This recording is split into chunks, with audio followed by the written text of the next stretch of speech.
Hello friends, स्वागत है आपका अपने यूट्यूब चैनल अपनी पाठशाला में। फ्रेंड्स, हमने आरआरबी एनटीपीसी सीबीटी 2 और ग्रुप डी दोनों का एग्जामिनेशन फरवरी में होने वाला है। उस दोनों को ध्यान में रखते हुए हमने महत्वपूर्ण टॉपिक्स जो भी है उसको कवर अप करना शुरू किया था। उसी दौरान आज हम लोग कुछ नया टॉपिक और नया क्वेश्चन लेकर के आए हैं। शुरू करते हैं।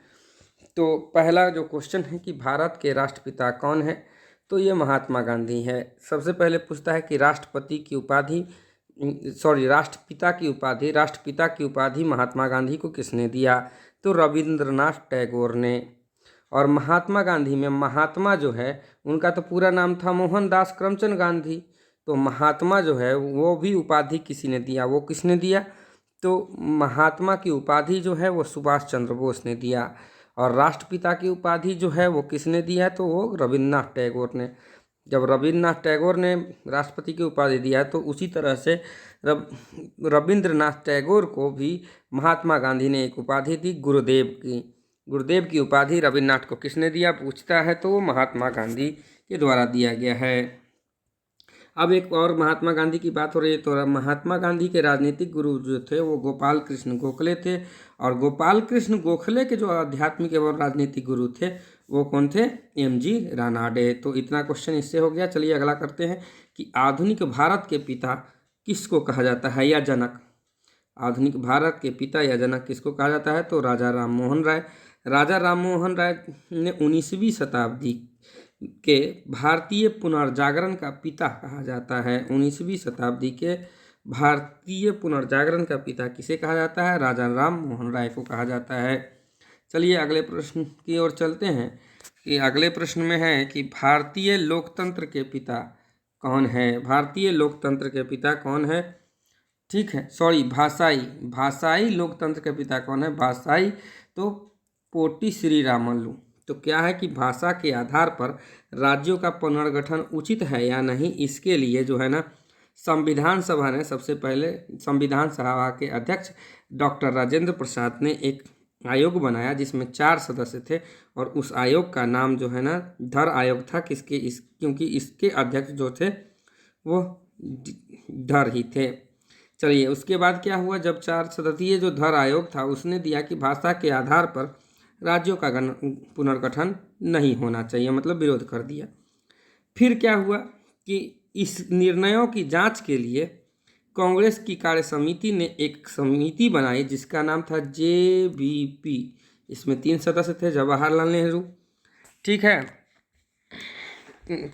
और 3 लोग, ये तीनों थे। तो इस तीनों ने भी दिया कि भाषा के आधार पर राज्यों का पुनर्गठन नहीं होना चाहिए। तो जब नहीं होना चाहिए तो इस दोनों रिपोर्ट के बाद क्या हुआ, JVP की समिति के रिपोर्ट के बाद मद्रास राज्य के तेलुगु भाषियों ने ये जो पोटी श्री रामलू हैं इनके नेतृत्व में आंदोलन प्रारंभ कर दिया। क्या किया, आंदोलन प्रारंभ कर दिया। और 58 दिनों के आमरण अनशन के बाद 15 दिसंबर 1952 को, 58 दिनों के अनशन के बाद 15 दिसंबर 1952 को पोटी श्रीरामलू की मृत्यु हो गई। और मृत्यु के बाद PM जो थे उस समय वो जवाहरलाल नेहरू थे। उन्होंने तेलुगु भाषियों के लिए पृथक आंध्र प्रदेश का गठन कर दिया। और तो यही पूछता है कि भाषा के आधार पर पृथक होने वाला राज्य कौन है, तो आंध्र प्रदेश। और कब हुआ है, तो 1 अक्टूबर 1953 को। ये बार बार पूछता है, इतना आप याद रखिए। चलिए अगले प्रश्न की ओर चलते हैं कि संविधान का पिता किसे कहा जाता है, तो डॉक्टर भीमराव अंबेडकर को। क्यों कि संविधान सभा जो बना था, संविधान उसमें जो है ना BN राव के द्वारा तैयार किए गए संविधान का जो प्रारूप था उस पर विचार विमर्श करने के लिए संविधान सभा द्वारा 29 अगस्त 1947 को, भारत 15 अगस्त 1947 को आज़ाद हुआ और 29 अगस्त 1947 को एक संकल्प पारित करके प्रारूप समिति का गठन किया गया जिसका अध्यक्ष जो है वो भीमराव अंबेडकर को बनाया गया। और जिसमें कि प्रारूप समिति में कितने सदस्य हैं बार बार पूछता है, तो 7 सदस्य थे। इसका अध्यक्ष भी डॉक्टर भीमराव अंबेडकर थे। और संविधान सभा में पूछा जाता है कि जो है ना भीमराव अंबेडकर कहाँ से निर्वाचित होकर के आए हैं, तो भीमराव अंबेडकर जो है बंगाल से निर्वाचित हुए थे। ठीक है, और इनको संविधान का पिता कहा जाता है। ठीक है, संविधान का पिता डॉक्टर भीमराव अंबेडकर। चलिए अगला जो है अगला प्रश्न जो है उसको करते हैं कि आधुनिक अर्थशास्त्र के पिता किसको कहा जाता है। आधुनिक अर्थशास्त्र के पिता फादर, तो देखिए आधुनिक अर्थशास्त्र के पिता जो है वो गलत लिखा गया है, यहाँ होना चाहिए एडम स्मिथ। कौन? Adam Smith. आधुनिक अर्थशास्त्र का पिता पूछा जा रहा है तो एडम स्मिथ। वही पूछा जाएगा कि फादर ऑफ इंडियन इकोनॉमी, तब होगा एमजी रनाडे। अगर वही कहा जाएगा कि आधुनिक भारत के अर्थशास्त्र का पिता, फादर ऑफ इंडियन इकोनॉमी, ठीक है, भारतीय अर्थशास्त्र का जो जनक है कहा जाएगा, चाहे भारतीय अर्थशास्त्र का जो जनक कहा जाएगा या पिता कहा जाएगा वो हो जाएगा महादेव गोविंद रनाडे। लेकिन अगर आधुनिक अर्थशास्त्र लिखा है तो एडम स्मिथ हो जाएगा। वही अगर भारतीय रहेगा, भारतीय अर्थशास्त्र का, तब हो जाएगा एमजी रनाडे। अब कहा जाता है कि father of modern economic reform कौन है? Father of modern economy reform कौन है? तो जान लीजिए कि ये जो है यहाँ भी गलती हो गई है। पीवी नरसिम्हा राव जो है, पीवी नरसिम्हा राव पीएम थे, उनको ही कहा जाता है father of modern economic reforms. इनके समय में प्रथम बजट आया था जब वित्त मंत्री थे मनमोहन सिंह, तो उस सरकार के प्राइम मिनिस्टर जो थे वो पीवी नरसिम्हा राव थे और यह बजट 1991 में आया था। और आधुनिक भारत की आधारशिला रखने वाला यह साबित हुआ यह बजट, और भारत में आर्थिक सुधार भी लाने में यह बजट कारगर साबित हुआ। तो उस समय पीएम कौन थे? पीवी नरसिम्हा राव, तो उन्हीं को father of modern economic reform कहा जाता है। कहीं कहीं मनमोहन सिंह देता है, मनमोहन सिंह उस समय वित्त मंत्री थे। चलिए अगले प्रश्न की ओर चलते हैं। अगला प्रश्न जो है उसको हम लोग करते हैं कि परमाणु कार्यक्रम के जनक किसे कहा जाता है। तो ये जहांगीर भाभा कहा जाता, डॉक्टर होमी जहांगीर भाभा तो कहा जाता है, क्योंकि डॉक्टर जहांगीर भाभा की अध्यक्षता में 10 अगस्त 1948 को परमाणु ऊर्जा आयोग की स्थापना की गई और 1954 में परमाणु ऊर्जा विभाग की स्थापना हुई। पूछता है परमाणु ऊर्जा आयोग और विभाग दोनों अलग अलग है, तो परमाणु ऊर्जा आयोग पूछेगा तो 1948 में, और परमाणु ऊर्जा विभाग की स्थापना तो 1954 में हुई थी। किसके अध्यक्षता में? तो डॉक्टर होमी जहांगीर भाभा की अध्यक्षता में, और इसीलिए उनको परमाणु कार्यक्रम का जनक कहा जाता है।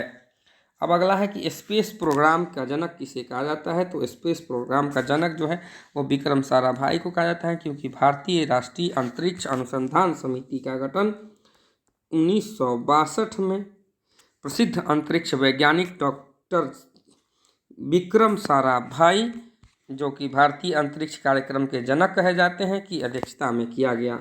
और भारतीय राष्ट्रीय अंतरिक्ष अनुसंधान समिति का गठन तो हो ही गया था, पुनर्गठन करके 15 अगस्त 1969 में भारतीय अंतरिक्ष अनुसंधान संगठन इसरो ISRO, मतलब जो पहले भारतीय राष्ट्रीय अंतरिक्ष अनुसंधान समिति था, उसका पुनर्गठन हो करके 1969 में क्या कर दिया गया? भारतीय अंतरिक्ष अनुसंधान संगठन, जिसका नाम इसरो रखा गया।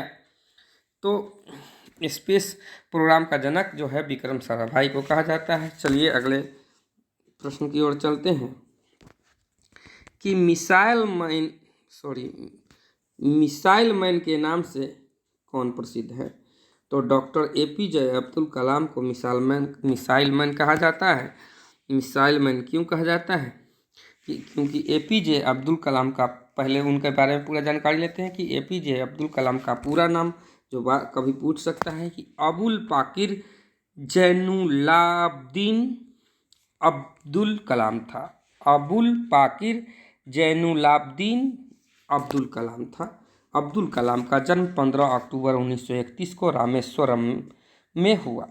अब्दुल कलाम ने भारत के लिए कई मिसाइलें बनाई और डॉक्टर APJ अब्दुल कलाम ने भारत के लिए जो मिसाइल बनाई उसमें अग्नि और पृथ्वी जैसे विभिन्न मिसाइलों का निर्माण किया उन्होंने।